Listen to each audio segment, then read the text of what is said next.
Hello everyone and welcome back to another edition of the GSMC Fantasy Sports Podcast, brought to you as always by the GSMC Sports Network. My name is Christopher Shepard.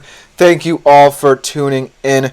Welcome back to another week, a great weekend full of football, whether it be college or NFL, so a lot of subject matter to cover on today's show. We start off in the world of college football, a little bit of a fantasy recap of all the amazing performances from this weekend. We look ahead to tonight's game, actually, between the Atlanta Falcons and the Philadelphia Eagles in terms of the general betting odds and also some popular prop bets for tonight. And then we conclude with some fantasy stars from the NFL and some players you might want to drop ahead of Week 3. But before we get into any of that lovely content, I do want to remind you to consider liking, following, and subscribing to the show and the network as a whole. Anything you do is greatly appreciated by all concerned. Also, you guys have been doing a fantastic job of this, and I want to continue to have the show be as interactive as possible. Make yourselves available to the Super Chat, the Super Thanks, and Super Sticker features on YouTube so that this show can be all about you as well as me. I don't want to just ramble on about my opinions. I want to hear yours. So if you are feeling so inclined, whether it be a question, comment, concern, even a tip or donation as well, I will address them on the show. Get your comment in and incorporate it, and we can make this show even better than it already is. Without further ado, let us jump right into today's show, and we're sticking with this graphic today. We talk about the world of college football. A lot of interesting games, not as many matchups in the top 25 as the past couple of weeks, but still, nonetheless, there were very solid performances at each and every single skill position, especially in fantasy terms. And we see a lot of these players, as they begin to get deeper into the season, we start to see the potential of each and every single one of them. And this list is probably my most diverse yet. Obviously, I can't always talk about Quinn Ewers, even though, he did go down with injury. But this list is very deserving. All of these players put in a shift this week in the world of college football. So let's talk about them. And we start off with a quarterback who a lot of people are saying can be in the Heisman consideration. A lot of hype surrounding this guy. Big in terms of the explosive play, and that is Mr. Jalen Milroe out of the Alabama Crimson Tide. This guy truly embodies what it is to play college football. He is everything that you want in terms of excitement and hype in a college football player. 12 for 17. 196 total yards, 3 touchdowns, as you see on my screen. Also added 14 carries for 75 yards and 2 TDs for a total of 39.3 fantasy points. Now that the quarterback landscape is starting to get settled, we're starting to see more and more of them maintain their level of success or even get better. And the thing I love about Jalen Milroe in this Alabama offense is that it's meant for the big play.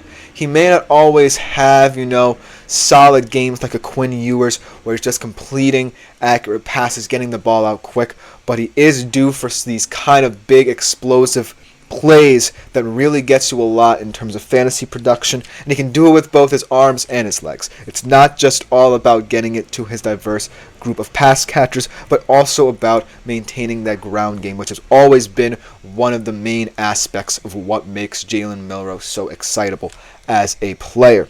And so, just wanted to respect him in a week where there were a lot of quarterback performances. I got to choose one. We're going to address another one kind of towards the end of this segment.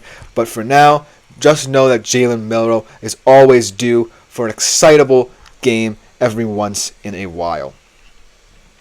Let's talk about some running backs, or actually a wide receiver first, shall we? This wide receiver right here, Luther Burden III, might just be the best wide receiver in terms of the class that we see in college football right now.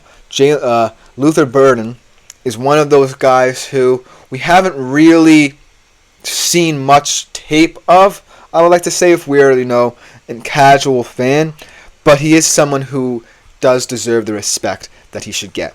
And for 6 receptions, 117 yards this weekend, 1 touchdown in a top 25 matchup for 20.7 fantasy points.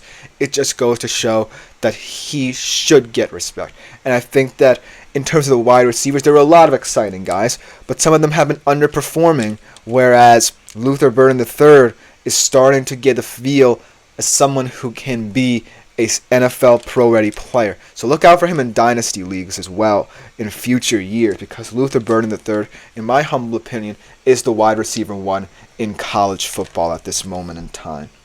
And he's going to have a lot of opportunities to show that come SEC play. Now let's talk about that exciting running back. And this guy is someone who's been around the block a little bit in the SEC. Played for Arkansas, got a lot of cult status there, now moved to South Carolina, and in what was one of the best games of the weekend, nearly led his team to victory.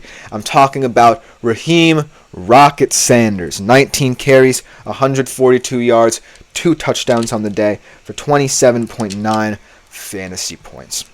Now, Rocket Sanders is one of those guys who we don't often hear about in terms of SEC Power 4 running backs, what have you, because he's always been a guy who kind of got tossed to the wayside a little bit for playing on average Arkansas teams. And against LSU team that was a little bit vulnerable, in a game which, South Carolina could have won, he was the reason why they were in it. His quarterback goes down early, and he steps up to the plate. A couple of big touchdown runs later in the game to keep them in it. So respect to Raheem Sanders for, being a guy who really can step up at any time. And in terms of fantasy college football, it's a hidden gem. If you know about him from before and his cult status carries over, kudos to you, because he truly is a treasure in SEC football. I think that South Carolina, they might not be as competitive. Lenore Sellers was kind of this hyped quarterback with his dual threat ability. Now that he's injured, we'll have to see the timeline and extent of his injury. South Carolina might not be as competitive as before, but just know that Raheem Sanders could be the new Ollie Gordon, except that I feel like a lot of people who follow college football very closely do kind of know about him. But yes, I think that this kind of level of success for him will continue, and it should continue into SEC play and somewhat keep South Carolina afloat in what should be a more manageable schedule than most in SEC play.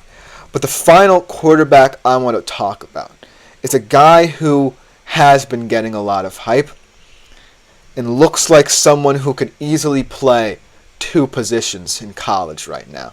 He is someone who is very savvy with his playing style, learning the college game very quickly, and immediately becoming someone who could be the center of attention in CFP circles and when it comes to selection committee's choices, and that is Avery Johnson. It was a very crucial early game. Well, not necessarily crucial in that it was a non-conference game, because at the time it was set up, they weren't in the same conference, but a game against Arizona, who will be in the Big 12 and will be included as a conference game in the future. Avery Johnson really stepped up. I thought that the defenses were going to be the difference, and one of them was. The K-State defense really set the tone, really contained that QB wide receiver duo of Noah Fafita and Tetairoa McMillan very well. And then Avery Johnson just supplemented it so well. He really came out there and showed why a lot of people were paying attention to his dual threat ability coming out of high school. And this might not be his best game of his college career, but it certainly is crucial, because a lot of Kansas State's potential to be a CFP team stems from his play. And for 14 of 23, 156 yards, 2 touchdowns to the air, and 17 rush attempts and 110 yards on the ground, I really think there's a lot of bang for your buck if you're a fantasy college football player with Avery Johnson. He's just going to continue to develop as the season goes along and as Kansas State becomes viewed more and more as a threat to win the Big 12 title. And it's very important that even though it's technically still a non-conference game, he's ready to take that step no matter who is in the Big 12 right now. So everyone should be scared of Mr. Avery Johnson. But overall, in terms of college football this year, a lot of different players have potential to break out and be included as fantasy stars. We've seen kind of a repetitive start, I promise it's not biased because of Quinn Ewers' ascension. But now, Quinn Ewers is hurt. I could have easily put Arch Manning there, but I wanted to give respect to more quarterbacks outside of just Texas. So, as we see, fantasy college football is always going to be a little bit more volatile than regular NFL fantasy football, which I promise we'll get into. Seeing as to how a lot of these players still stem from the SEC, though, I would like to see a little bit more Group of 5 love in the future. I did mention Ashton Jeanty as someone who's a hidden gem in terms of fantasy college football, and he's someone who's quickly vaulting up draft boards as well.